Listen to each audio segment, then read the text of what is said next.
Assalamualaikum warahmatullahi wabarakatuh. A'udzubillah bismillah alhamdulillah wassalatu wassalamu ala rasulillah sayyidina wa maulana Muhammad ibn Abdillah wa ala alihi wa sahbihi wa mawalah. Amma ba'du. Syukur kepada Allah subhanahu wa ta'ala atas limpahan rahmat dan karunia yang Allah berikan kepada kita. Salawat dan salam semoga tetap tercurah limpahkan atas paduka alam habibina Kanjeng Nabi Muhammad sallallahu alaihi wasallam beserta keluarganya, sahabatnya, tabi'in tabi'atnya, dan semoga kita semua termaktub dalam golongan umat yang diakui oleh Rasulullah sallallahu alaihi wasallam yang kelak akan mendapatkan syafaatul uzma dari beliau di hari kiamah. Amin ya rabbal alamin. Para sahabat, pemirsa, pecinta channel Santri PHDS TV yang dirahmati Allah subhanahu wa ta'ala, semoga kita semua senantiasa dalam keberkahan, keselamatan, perlindungan Allah. Amin ya rabbal alamin.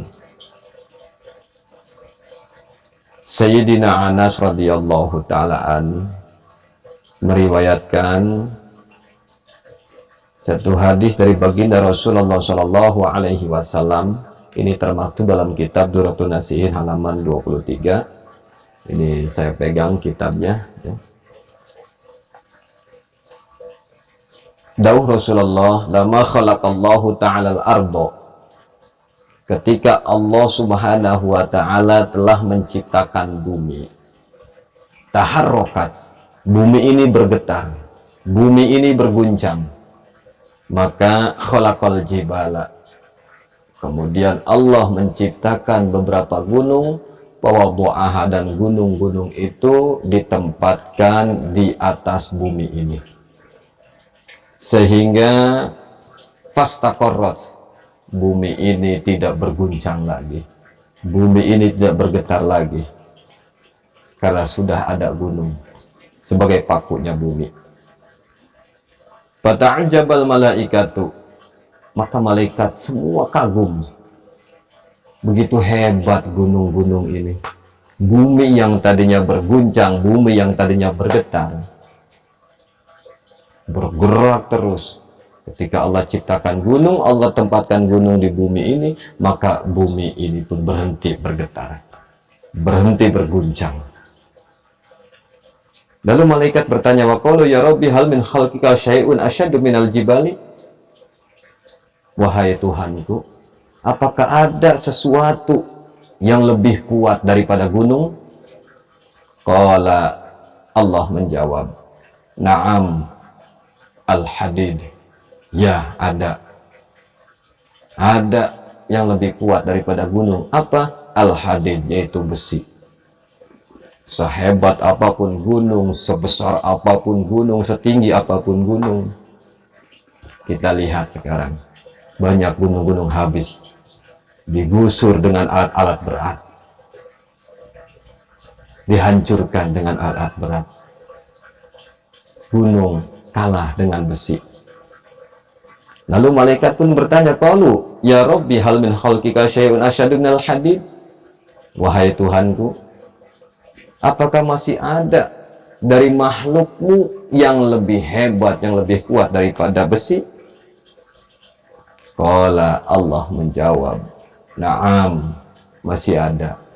Apa itu? An-naru, api. Sehebat apapun besi, ia kalah oleh api. Ia lebur oleh api. Lalu malaikat masih bertanya, ya Rabbi, hal min khalqika syai'un asyadu minan nar? Apakah masih ada makhlukmu yang lebih hebat daripada api? Qala, Allah menjawab, na'am, masih ada. Apa itu? Al-ma'u, air. Api dapat dikalahkan dengan air.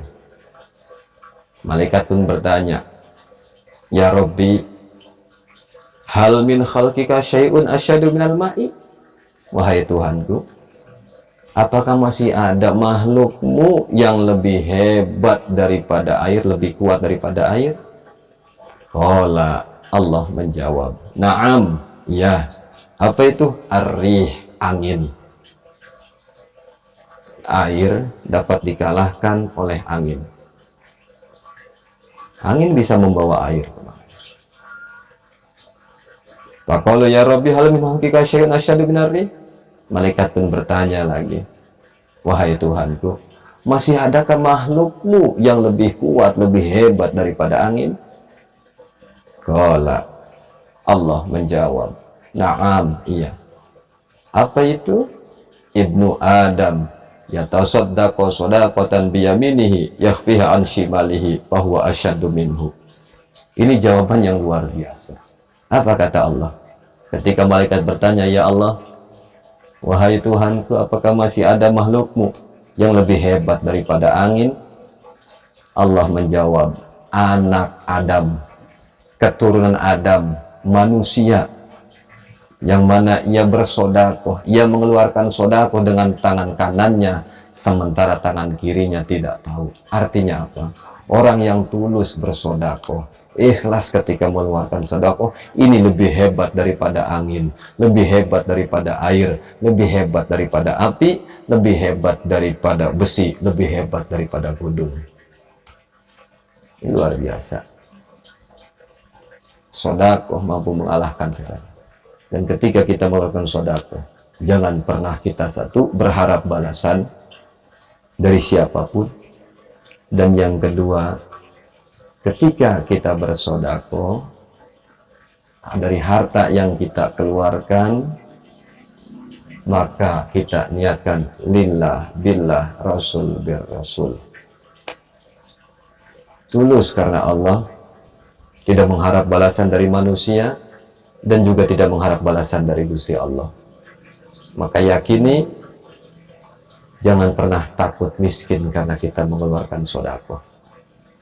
Mana kosomalun bis sodakotin, tidak akan berkurang harta dengan sebab dikeluarkan untuk sodakoh. Bahkan as-sodakotu dan paul bala, sodakoh bisa menolak bala. Ketika kita sakit,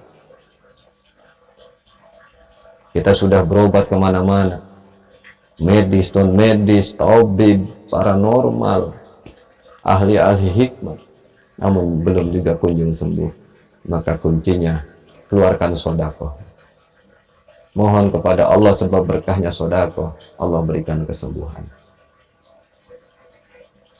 Ketika kita punya hajat, ketika kita punya harapan, punya keinginan, punya cita-cita yang belum tercapai, keluarkan sodakoh. Minta kepada Allah barokah sodakoh, agar hajat kita dikabulkan oleh Allah subhanahu wa ta'ala. Sahabat yang dirahmati Allah subhanahu wa ta'ala, dari riwayat hadis ini, begitu hebat nilai pahala orang-orang yang bersedekah, orang-orang yang menginfakkan hartanya di jalan Allah, karena Allah. Semoga Allah jadikan kita semua sebagai hamba-hamba Allah yang ikhlas dalam bersodakoh. Allah gerakkan tangan kita untuk bisa ringan bersodakoh, dan Allah berikan keberkahan di dalam harta-harta yang kita dapat. Allah tambah-tambah keberkahan dalam usaha yang kita jalani. Dan kalau ada di antara sahabat sedang menghadapi kesulitan, ingin memulai usaha sementara tidak punya modal, semoga Allah bukakan jalan kemudahan untuk memulai usaha lewat jalan apapun, dengan jalan yang berkah, jalan yang halal, jalan yang diridhoi oleh Allah subhanahu wa ta'ala. Amin ya rabbal alamin. Kurang lebihnya mohon maaf. Hadanallahu wa iyyakum ajma'in. Akhiran ihdinas siratal mustaqim. Wassalamualaikum warahmatullahi wabarakatuh.